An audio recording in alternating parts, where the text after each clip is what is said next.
Make this fight count!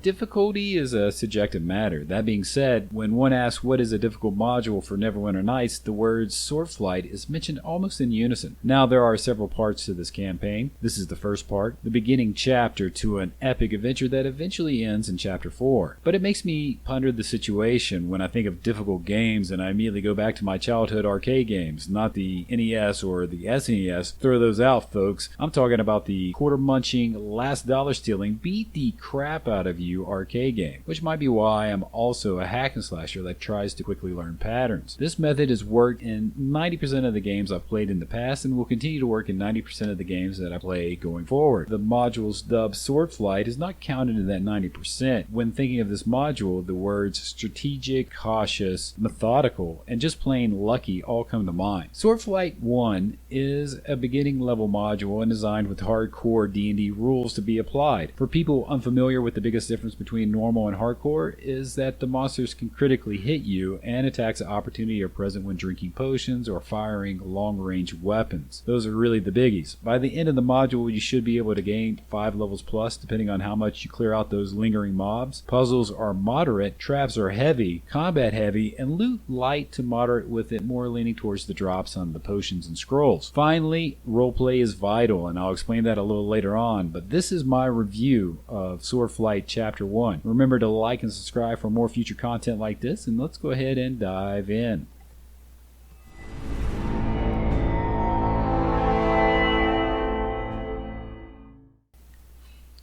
We open with what I consider to be the gold standard of dungeon crawling. We're in a tavern and quested to kill rats, and I'm perfectly fine with that. Not everyone is. But what the first few initial quests and interactions with the NPCs show me in Swordflight is that something we understand as baseline can be really fleshed out to a unique experience. This module is highly interactive, and the designer has taken the time to think out those interactions with different classes, or even how it reacts to different races. You want to be that thief that picks up everything not bolted down, like we all play in Fallout 3? Prepare to play evil, or quickly become it. Like to squeeze out that extra gold coin from the quest giver? Beware greedy paladins. This module will slap your hand faster than your mama at Sunday church when you try to grab that extra dinner roll. With so much attention to detail given to the module, it should come as no surprise that you better bring a meta class to the table. I think a lot of this is where the real difficulty exists. You need to be fairly familiar with D&D and how it's set up in Neverwinter Nights. Or some might say the traps or even the monsters are the challenge, or even the fact that resting is about non-existent, and there are only a few true safe places to recuperate. While each may have a little bit of merit to Swordflight's difficulty, the real challenge comes down to just designing your character to actually work out of the box level 1 efficiently. That would also require you to be a little bit clairvoyant and know the companion that you have along for most of that journey is going to be a bard, which plays a huge role in how you craft your character. For those reasons listed, this is not the first module you want to play in Neverwinter Nights. That's even if you're familiar with CRPGs. You're just really going to have a hard time with it. Inherently, this also creates problems. The module is designed with that henchman I just spoke about in mind and the benefits that you can get from that henchman.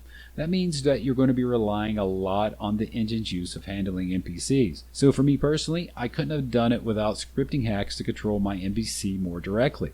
There's a video from another YouTuber on how to do this, and I'll go ahead and leave a link down below in the video. So here we are. We have your PC who might be level 2 at this point, and this bard at level 1 with crap gear and an amazing, absurd amount of obstacles ahead of you.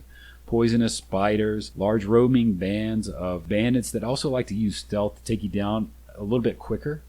That's just in the first few hours. Don't worry, there's an interesting resurrection system which you're going to be introduced to. For the sake of brevity and a little bit of obscurity, it's a reset button with limited uses available to you. This is designed to help avoid save scumming as much as possible. I still save behind every single door, and I mean literally not a doorknob was missed without a save. That's just how unforgiving exploring is in Swordflight. Want to check out that chest across the room tucked in the corner? Better be prepared for the trap on the floor, then the trap on the chest, which might be followed by a random mob spawning on top of you. After all that, you open up the chest to discover a regular mace and some arrows. You know what though? You probably need those arrows because you're fresh out, and that mace is going to come in handy because you are fighting a shit ton of skeletons ahead. Not much is left out of this module. Roleplay is extensive and useful. Each check comes in handy, be it bluffing, intimidating, or just plain persuasion. There's even merit to the crafting system, and it'll have some uses, which leads to the next point about Swordflight. The direction you take your highest level will dictate some of these rewards. Keep that in mind as you progress. There is even a use for ranger or druid animal empathy and communication. Tracking.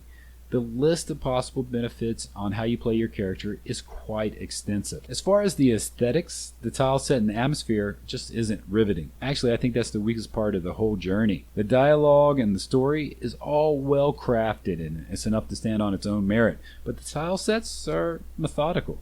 Much like the creator of this module, laid out with purpose in mind. What is atmospheric is the music selection. While there are no real bangers here, we do spend a large portion of the journey in desert areas, and the music for the area is pretty fitting. Here's a short cut of it.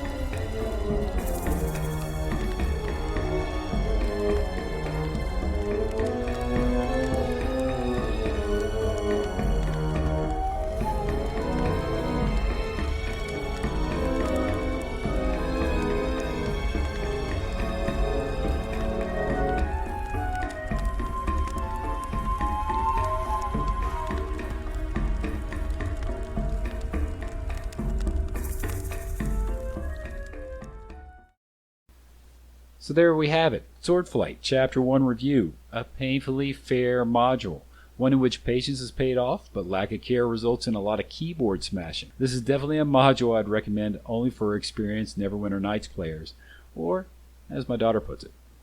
Now for this review, I have one thing to say. While you're playing this game, you either know what the flip you're doing, or you gotta get out. Goodbye!